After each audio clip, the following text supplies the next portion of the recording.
Syederun pengamat komunikasi politik Jamiluddin Ritonga mengatakan hanya menunggu waktu yang tepat bagi Ketua Umum Partai Nasdem, Surya Paloh, untuk mendeklarasikan Anies Baswedan menjadi capres dari Nasdem.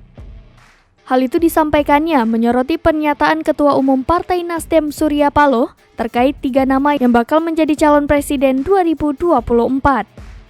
Diketahui Nasdem menetapkan Gubernur DKI Jakarta Anies Baswedan, Gubernur Jawa Tengah Ganjar Pranowo, dan Panglima TNI Jenderal Andika Perkasa sebagai bakal calon presiden 2024.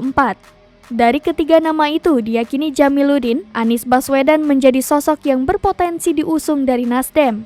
Reaksi masyarakat diperlukan karena menurut Jamiluddin, Paloh ingin capres yang diusungnya memang mendapat dukungan dari masyarakat. Hal itu tentunya berkaitan dengan keterpilihan capres yang akan diusung.